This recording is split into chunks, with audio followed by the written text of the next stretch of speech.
Anyway, welcome everyone. Welcome to Satsang. Welcome to your weekly dose of self-inquiry. And hopefully, um, this isn't something you just do on Sundays. This isn't church. You don't have to make up a showing and make your donation. This is the Satsang is really our lives. You know, your life is your guru. It's really that simple.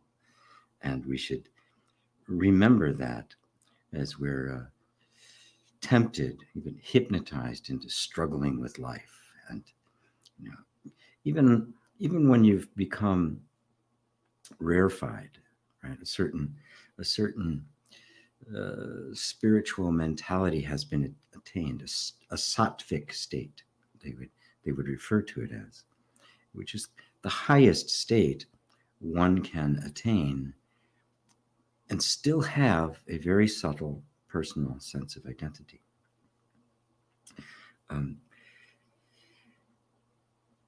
So becoming aware of that, right?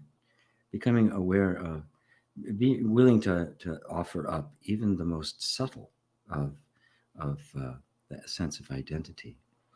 And you can sense it just because if there's some discontent, if there's something that you take issue with, if there's something that where not getting your preference causes some kind of distress, recognize that is the personal sense of identity that you are still clinging to. And it might even be, when am I going to fully wake up? When is the other shoe finally going to drop? Right? To see those two, right, are just that subtle sense of identity. Because if that wasn't there, what other shoe would there to drop? What else would there be? The sense of being a separate self. And it's really that subtle. We see it as it gets manifested in things, but it really is that subtle. It is what you think you are, is whatever remains of the I. When you say I am, whatever remains, almost inaudible, almost not, you can't sense it at all, right, will be so closely identified. You'll be so closely identified with it that you'll be looking for it and not realizing that the one looking for it is it. It is the Ramana would tell the story of the police department that hired a man to catch a thief, not realizing that he was the thief. How well is he going to? How successful is he going to be in finding himself? And it's kind of the last step along the way. And as I said, it's very, very, very subtle. This wasn't exactly what I was going to talk about, but I'll get to those questions in a minute, because it's really been on my mind a lot of late, to thinking about the subtle ways in which we still identify with that separate sense of self.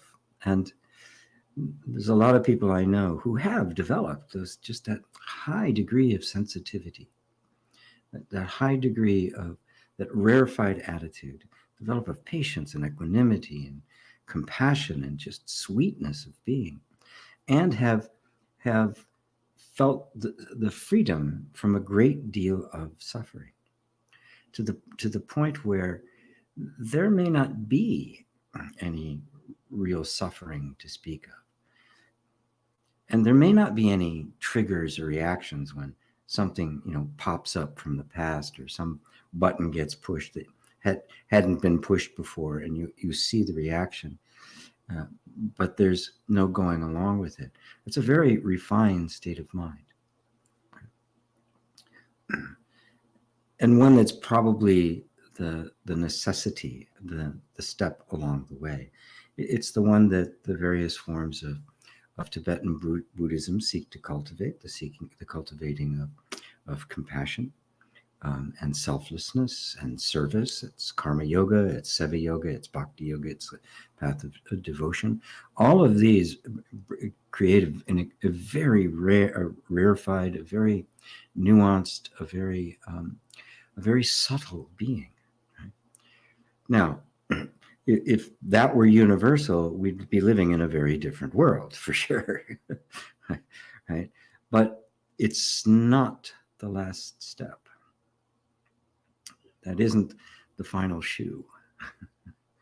um, even that, even the one who is enjoying that, the one who has attained that, right, has to be seen as a very subtle vibration of that separate sense of self. There's still a self and other, even though we even know that there isn't. Right? And all I can say is, look closely at the one who is looking. And notice that the one who is looking is a subtle vibration that is perceivable. Remember, it's a very subtle thing, a very subtle impulse to want to be someone. It is the essence of birth and death. It is the essence of one lifetime after another.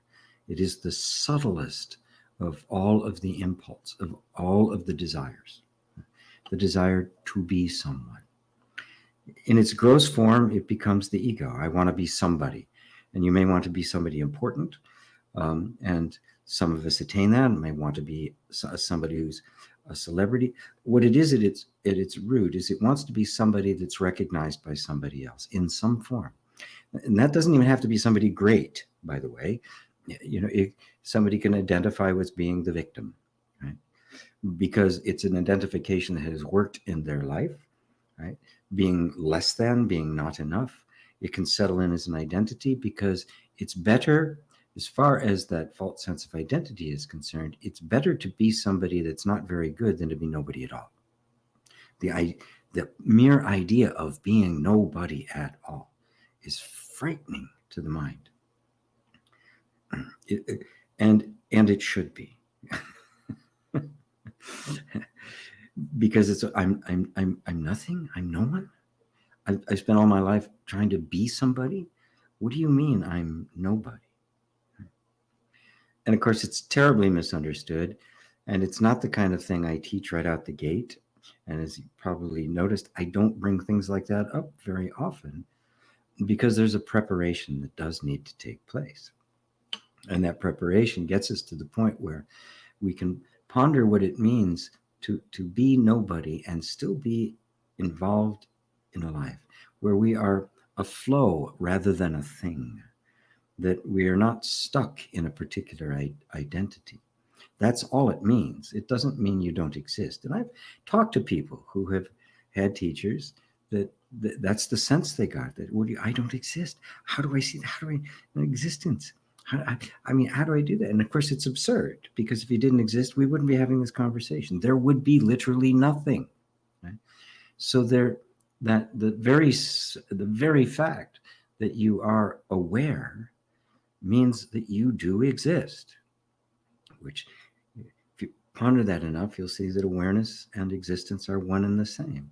You can't have one without the other, which means they're not really two. Right? But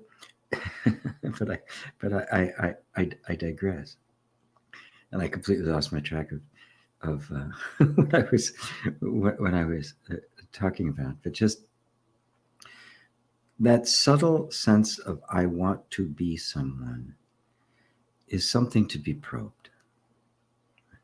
Is that real? Is there really somebody there who wants to be someone? Or is that just a very subtle vibration that has just arisen in consciousness, and the consciousness that is aware of it, right, is that attached to being someone? Is the sky attached to its content? And you can you can be sure that it's going to feel like you, even though it isn't. Ah.